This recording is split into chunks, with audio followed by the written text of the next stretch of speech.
Boleh kita bincang nanti? Najib jawab RM27 juta masuk akaunnya. Jika kita lihat kenyataan "Can we deal with that later?"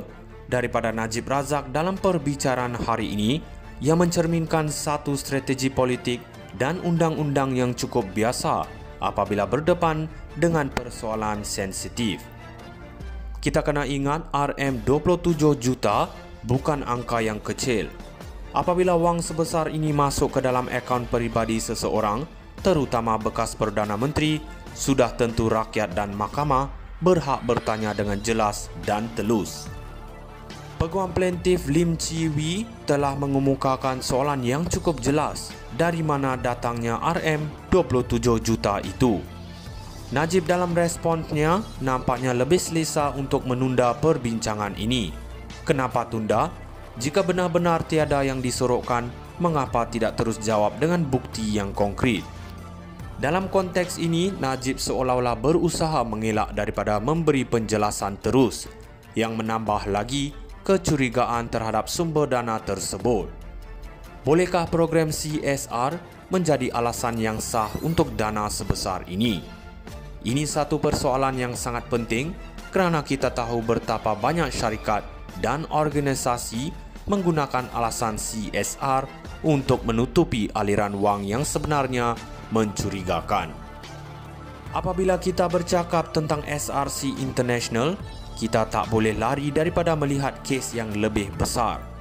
Penyelewengan dana awam ini bukan sekadar RM27 juta, tetapi lebih daripada 1.18 bilion US dollar yang didakwa diselewengkan daripada KWAP. Najib yang pernah menjadi Menteri Kewangan dan juga penasihat emeritus SRC sudah tentu mempunyai tanggungjawab besar untuk memastikan bahawa segala aliran dana dilakukan dengan telus.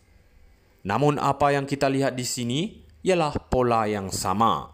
Najib cuba untuk mengalih perhatian daripada isu sebenar, menunda perbincangan dan bergantung kepada pasukan peguamnya untuk mencari jalan keluar. Ini adalah taktik lama yang sering digunakan apabila berada dalam situasi genting. Kes ini bukan hanya tentang undang-undang, tetapi juga soal amanah yang dikhianati. Rakyat berhak tahu apa yang sebenarnya berlaku dengan wang yang sepatutnya digunakan untuk pembangunan negara. Jika benar Najib tidak bersalah, beliau perlu memberi penjelasan yang jujur dan segera, bukan sekadar menunda dengan alasan kita bincang kemudian. Boleh kita bincang nanti? Najib jawab RM27 juta masuk akaunnya. Jika kita lihat kenyataan "Can we deal with that later?" daripada Najib Razak dalam perbicaraan hari ini, yang mencerminkan satu strategi politik dan undang-undang yang cukup biasa apabila berdepan dengan persoalan sensitif. Kita kena ingat RM27 juta bukan angka yang kecil. Apabila wang sebesar ini masuk ke dalam akaun peribadi seseorang, terutama bekas Perdana Menteri, sudah tentu rakyat dan mahkamah berhak bertanya dengan jelas dan telus. Peguam plaintif Lim Chi Wee telah mengemukakan soalan yang cukup jelas dari mana datangnya RM27 juta itu. Najib dalam responsnya nampaknya lebih selesa untuk menunda perbincangan ini. Kenapa tunda?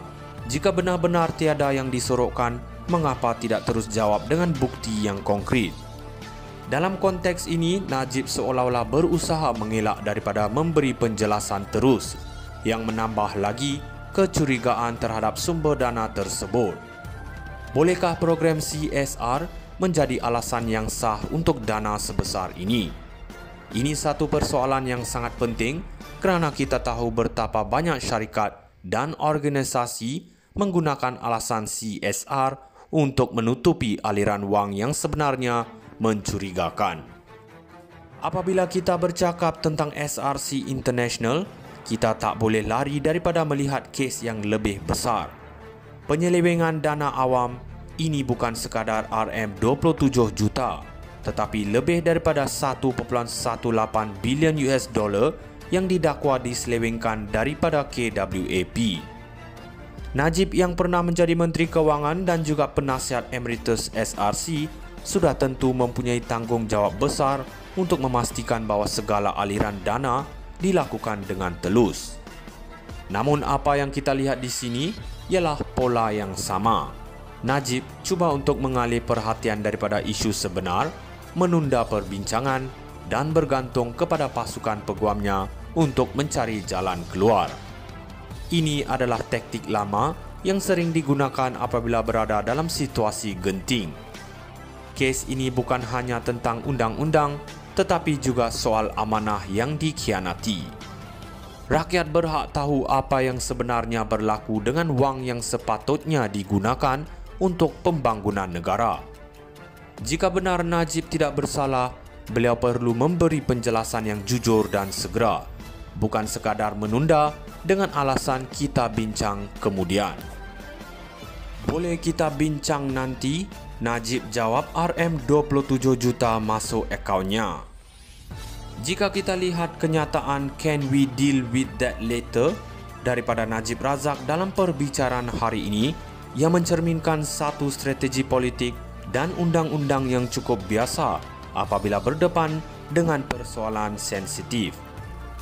Kita kena ingat RM27 juta bukan angka yang kecil. Apabila wang sebesar ini masuk ke dalam akaun peribadi seseorang, terutama bekas Perdana Menteri, sudah tentu rakyat dan mahkamah berhak bertanya dengan jelas dan telus.